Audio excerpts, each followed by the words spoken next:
I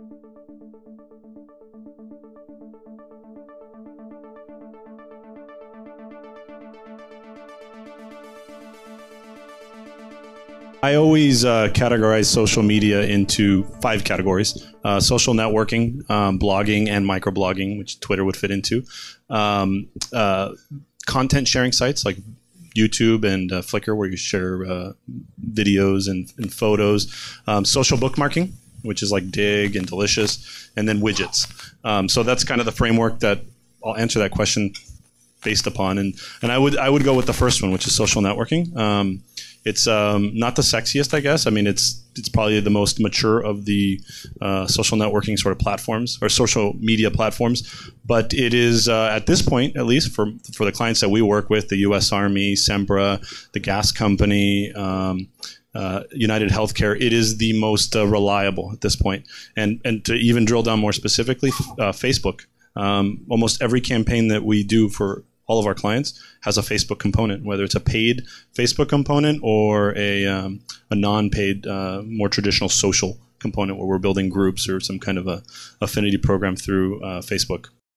I think that we have to just be aware that in social media, all the groups that we go to are communities. And it is a lot more about sociology than it is about marketing or PR or any of the other disciplines. And you have to understand that audience and where they are. So if it's a multicultural audience, it is going to be the mores and the culture and how do they interact and how do they share messages. And in some of the cultures, it is different. So you have to understand it. But again, even in a group of mums, they have their own culture. And you can't just walk into that group and start singing and dancing and selling your product.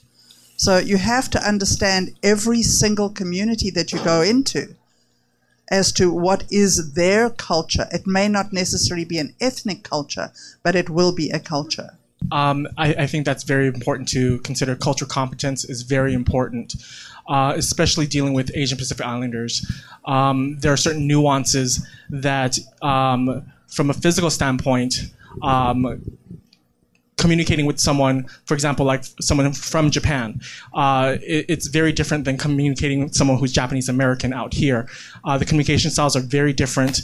There are certain expectations from that culture that people don't quite understand. For example, like if you say, well, maybe I'll try and get something for you in Japan, that really means I'm going to get it for you.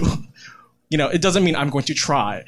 There are so many different nuances with that. It's very confusing, but you do have to understand your culture and who you're talking to so that you don't offend them in any way. You address them properly, and you're able to communicate with them in a way that they feel it's very palpable for them and they can digest it correctly. I think, especially with politicians, usually they will be doing their tweeting. Not always the governor or the mayor, I'm not so sure. But usually people catch on very quickly, and they're not as interested, and the campaigns will generally fail. And you can go into county. I mean, we talked to Kershaw and Lee could talk about this too, but across the county, every PIO is trying to do something in these areas, and a lot of them are some are successful, most are not, because they have some, intern or whoever putting up some random links and whatever, and just unimportant information.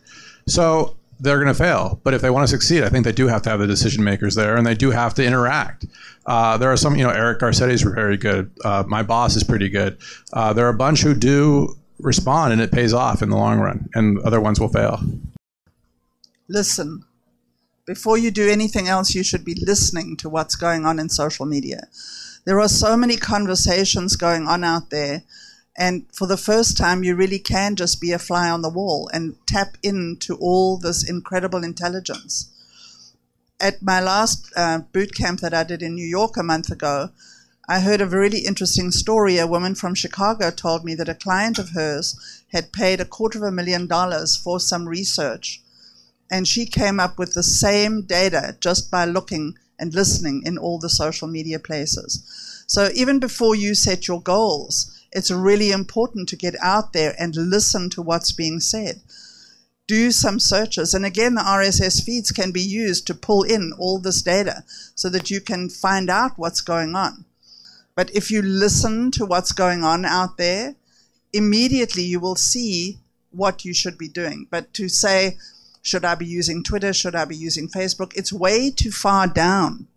You need to back up and have a strategy. You need to listen and figure out what you should be doing and respond to your audience.